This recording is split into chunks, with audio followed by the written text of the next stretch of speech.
Selamat siang, Assalamualaikum warahmatullahi wabarakatuh. Salam sejahtera bagi agama lain. Ya anak-anak, kali ini kita mau melakukan pelajaran mengenai fisika, yaitu dengan bab listrik statis. Oke, sebelum kita membahas apa sih listrik statis dulu. Nah, awalnya itu semua itu berasal dari atom. Nah, atom itu dibagi menjadi 3 muatan. Atom itu terdiri dari 3 muatan, yaitu muatan positif, muatan negatif, dan muatan netral. Muatan positif ini biasanya disebut dengan proton. Dan muatan negatif ini disebut dengan elektron. Yang terakhir adalah muatan netral. Muatan netral itu adalah atom yang mempunyai 2 muatan, yaitu muatan positif dan muatan negatif, dan biasanya disebut neutron.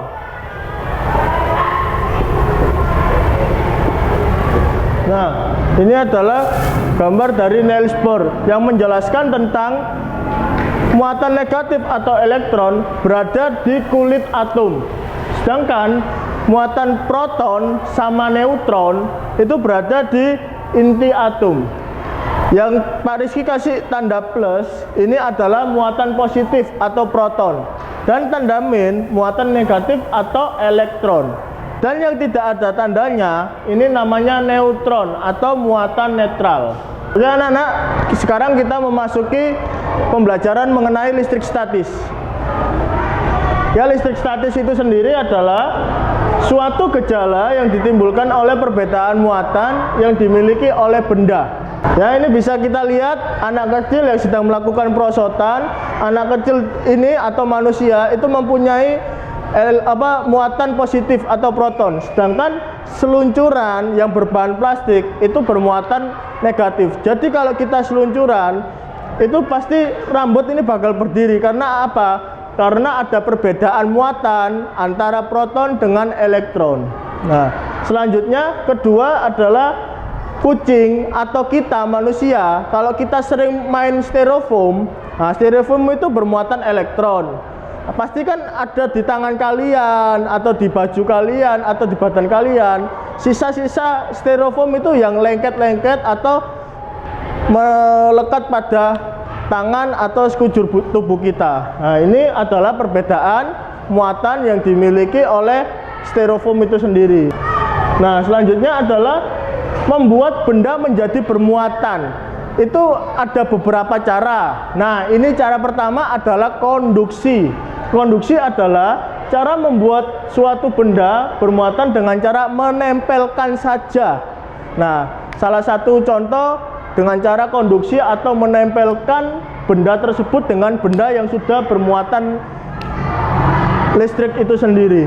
Contoh yang pertama, ini adalah ada benda atau bola itu bermuatan netral. Kenapa bisa dibilang netral? Karena muatan proton sama muatan elektron ini tuh sama jumlahnya, makanya disebut dengan muatan netral. Kemudian didekatkan, contohnya didekatkan sama penggaris atau benda yang full atau penuh bermuatan proton, pasti elektron-elektron ini bakalan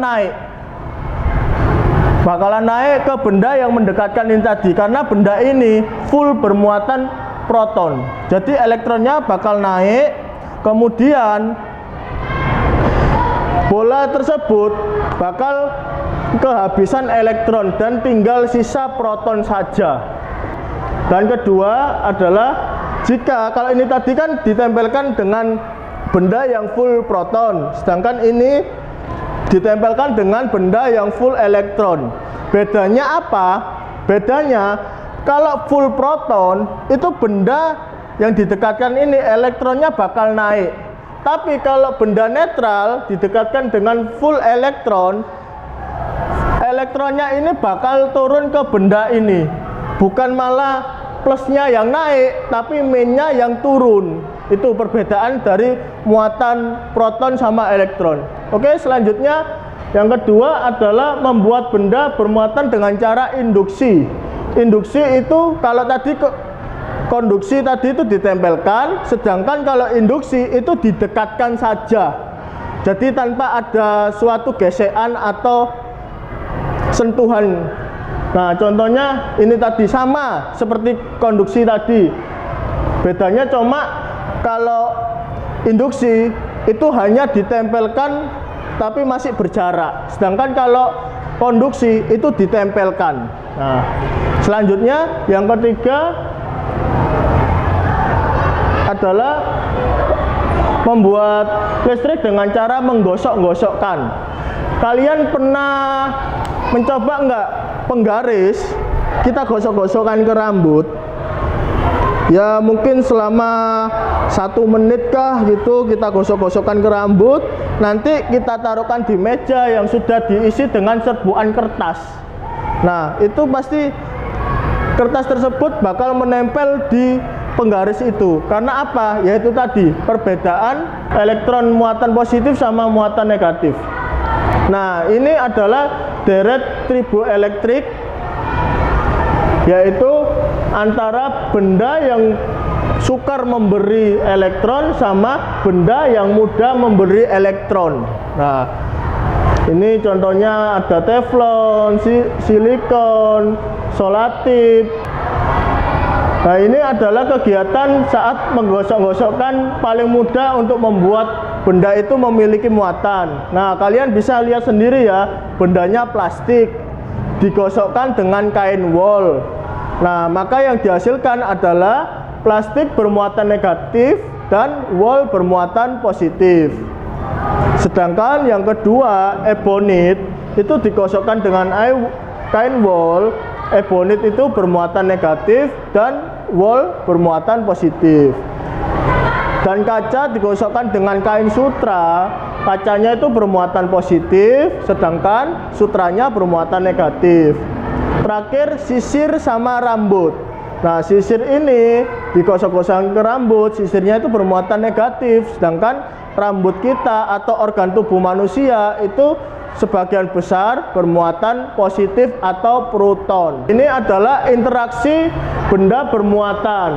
Nah, benda itu dikatakan saling tarik-menarik jika positif bertemu dengan negatif. Jika muatannya sama, itu pasti saling tolak-menolak. Jadi proton ketemu elektron itu pasti tarik-menarik.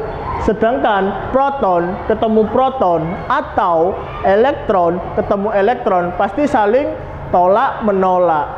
Nah, sekarang kita membahas mengenai elektroskop. Elektroskop sendiri itu adalah alat yang digunakan untuk percobaan listrik statis. Contohnya elektroskop itu seperti ini. Jadi yang atas sendiri nomor 1 itu kepala elektroskop. Benda itu akan bermuatan didekatkan, terus kemudian isolator itu bagian yang menghantarkan listrik. Dan yang ketiga, daun elektroskop. Daun akan menguncup pada muatan netral. Ketika kepala elektroskop mendapat muatan, maka daun akan membuka. Jadi gini, ini kan kepala elektroskop ya. Nah, kepala elektroskop ini mempunyai muatan netral atau positif, positif, positif. Ini negatif, negatif, negatif, negatif. Nah, sedangkan isolator ini hanya sebagai penghubung atau penghantarnya saja. Terus yang terakhir, daun elektroskop. Daun elektroskop ini pasti juga muatannya netral. Ada positifnya, ada negatifnya. Ada positifnya, ada negatifnya. Nah, jika ada benda yang didekatkan ke kepala elektroskop, maka benda ini apa? Positif kan? Kalau benda ini positif, maka elektron-elektron yang negatif ini bakalan naik. Bakalan naik mengikuti benda yang bermuatan positif. Ini juga, ini bakalan naik mengikuti benda yang bermuatan positif. Maka daun yang ini mula-mula kuncup itu bakal melebar. Nah, ini adalah contoh listrik statis dalam kehidupan sehari-hari. Contoh pertama, mesin fotokopi. Mesin fotokopi itu gimana sih Pak kok bisa membutuhkan listrik statis dalam mesinnya? Nah, ini contohnya. Jadi contohnya, ini kan kertas dimasukkan dalam mesin, kemudian kan berputar. Nah, waktu pencetakan, ini mesinnya itu berputar dan bubuk tintanya ini bakal melekat untuk mencetak suatu kertas yang untuk kita fotokopi. Jadi kertas bubuknya ini bermuatan elektron, sedangkan mesinnya bermuatan proton atau positif. Jadi bakal melekat terus menjadi sebuah tulisan sesuai dengan kopiannya. Nah, ini yang terakhir adalah listrik statis yang merugikan dalam kehidupan sehari-hari. Contohnya yang paling kita pernah lihat yaitu waktu hujan. Hujan itu kan ada petir. Nah, listrik statis itu dia itu petir. Kalau rumah kita tidak mempunyai penghantar listriknya, rumah kita bakalan kena. Karena apa? Karena tidak ada penghantar listrik yang dilakukan oleh ini ground atau kabel yang bermuatan positif. Oke, sekian pelajaran fisika mengenai listrik statis. Semoga bermanfaat video ini dan pelajaran ini. Wassalamualaikum warahmatullahi wabarakatuh.